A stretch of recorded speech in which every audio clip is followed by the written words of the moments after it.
काल अनिल थोपटे यांचं दुःखद निधन झालं. आता तुम्ही संग्राम थोपटे यांची सांत्वन बरोबर केली आहे, कसं शोधतो? तर पवार कुटुंब, सुळे कुटुंब, राष्ट्रवादी काँग्रेस पक्ष, शरदचंद्र पवार आणि तमाम पुणे जिल्हा, महाराष्ट्राच्या सगळ्यात तमाम महाराष्ट्रावर आणि सहकार त्यांच्या त्यांनी अनेक वर्ष योगदान दिलं. असं खरंच तमाम जनतेच्या वतीने माननीय आदरणीय थोपटे साहेबांना मी आदरांजली आणि श्रद्धांजली अर्पण करते.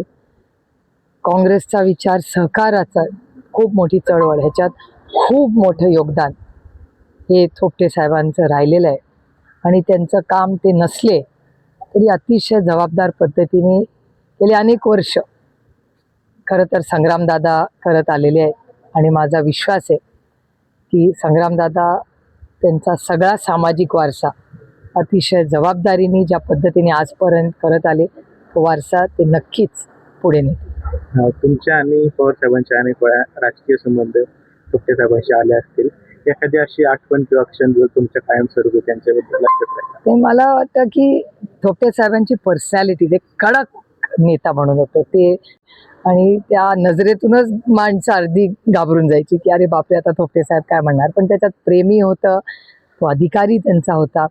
त्याचबरोबर त्यांची एक काठी असायची, ती काठी घेऊन ते सगळीकडे तालुक्यात फिरायचे आणि ज्या अधिकाऱ्यांनी गाव, वाडी, वस्ती म्हणजे भोर तालुका, वेल्हे तालुका हा ची ओळख थोपटे साहेब आणि थोपटे साहेब म्हणजे तालुका, प्रत्येक गाव, वाडी, वस्ती घरातल्या नावानी ते लोकांना ओळखायचे.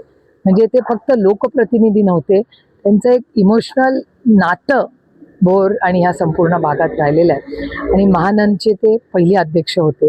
त्याही काळात ह्या सगळ्या जी सहकार चळवळ उभी राहिली त्याच्यात त्यांचं फार मोठं योगदान कालही होतं, आजही राहिलं. आणि इतिहासात जेव्हा जेव्हा महाराष्ट्राच्या सहकार चळवळीची नोंद दिली जाईल त्याच्यात थोपटे साहेबांचं नाव हे सुवर्ण अक्षरात लिहिलं. राजकीय प्रश्न मग तुम्ही घोडे बाजार कसं झालं हे मला माहिती आहे, म्हणून मला तोंड उघडायला लावू नका असा इशारा तुम्ही भाजपला दिला होता. त्यावर बावनकुळेंनी म्हटलं की 65 वर्ष काँग्रेस पार्टीने ज्या बदमाशा केल्या त्या आम्ही केलेल्या नाही, 1000 गोष्टी आमच्याकडे आहेत, आम्हाला उघड कराव्या लागतील.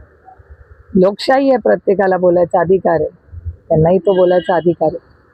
बॅलेटवर निवडणुका होत नाही तोपर्यंत निवडणुकांवर बहिष्कार टाका असं राज ठाकरे यांनी. हो, राज ठाकरेंचं स्टेटमेंट आलंय तसं, चांगली सूचना आहे. आणि मला असं वाटतं ह्याच्यावर इंडिया अलायन्सची परवा जी मीटिंग आहे 8 तारखेला दिल्लीला, तिथे हा त्यांची जी भावना आहे किंवा त्यांची एक सूचना आली आहे त्याच्यावर आम्ही चर्चा करू. मुख्यमंत्र्यांनी सुद्धा यावर असं म्हणलं की निवडणूक प्रक्रियेमध्ये सुधारणा बिल कोणी आणल्यास त्यांचं स्वागत आहे, निवडणूक प्रक्रियेत बदल झाले पाहिजे.